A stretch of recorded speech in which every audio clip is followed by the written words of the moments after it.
नमस्कार दोस्तों, खबरी पांडे की न्यू वीडियो में आपका स्वागत है। वो घड़ी आखिर आ ही गई, चंपई सोरेन शामिल हो गए बीजेपी में। बाबूलाल मरांडी ने भाजपा का माला पहनाकर सदस्यता दिलाई।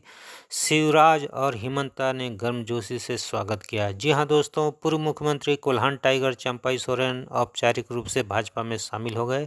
प्रदेश भाजपा की तरफ से धुरवा गोल चक्कर के शाखा मैदान में शुक्रवार को आयोजित अभिनंदन सम्मेलन समारोह में प्रदेश अध्यक्ष बाबूलाल मरांडी ने पहले गर्मजोशी से चंपई सोरेन का स्वागत किया, फिर उन्हें सदस्य बनने का पत्र सौंपा। इस अवसर पर झारखंड के चुनाव प्रभारी शिवराज सिंह चौहान और सह प्रभारी हिमंता बिस्व शर्मा मंच पर मौजूद थे और उन दोनों ने गर्मजोशी से चंपई सोरेन का स्वागत किया। उनके गले में भाजपा के चिन्ह वाला पटका पहनाया। इसके साथ ही चंपई सोरेन ने पुत्र बाबूलाल सोरेन और अपने हजारों समर्थकों के साथ भाजपा का दामन थाम लिया। कार्यक्रम में भाजपा के प्रदेश प्रभारी लक्ष्मीकांत वाजपेयी, पूर्व सीएम अर्जुन मुंडा, नेता प्रतिपक्ष अमर बौरी सहित भाजपा के कई सांसद विधायक मंच पर उपस्थित थे। भाजपा की सदस्यता ग्रहण करते समय अपने स्वागत में अभिभूत चंपई सोरेन कुछ समय के लिए भावुक भी हो गए। चंपई सोरेन को झामुमो सुप्रीमो शिबू सोरेन का सबसे निकट सहयोगी माना जाता था।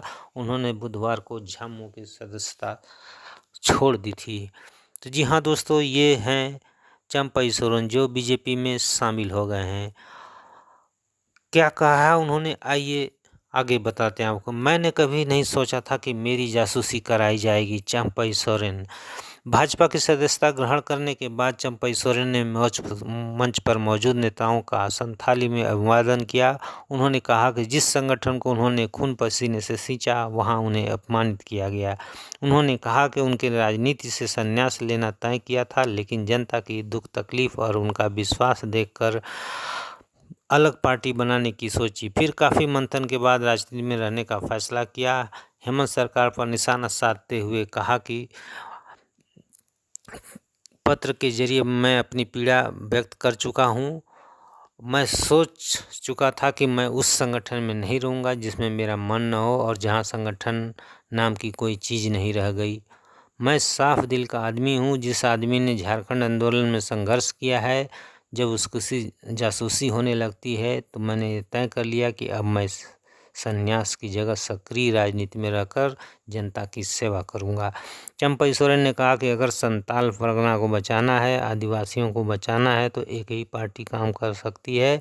संताल को बचाने के लिए उन्होंने भाजपा में आने का फैसला किया। वह किसी भी कीमत पर झारखंड में आदिवासियों पर अत्याचार नहीं होने देंगे। घुसपैठियों को निकालने, आदिवासियों को उनकी ज़मीन को बचाने के लिए अपने पूर्वजों की तरह संघर्ष करेंगे। जी हाँ दोस्तों, झामुमो अब पति पत्नी की पार्टी रह गई है, शिवराज चौहान ने कहा। केंद्रीय मंत्री सह प्रदेश भाजपा के चुनाव प्रभारी शिवराज चौहान ने कहा कि झामुमो अब पति पत्नी की पार्टी बन चुकी है। उन्होंने कहा कि चंपई सोरेन एक आंधी हैं, वह लोगों के दिलों के राजा हैं।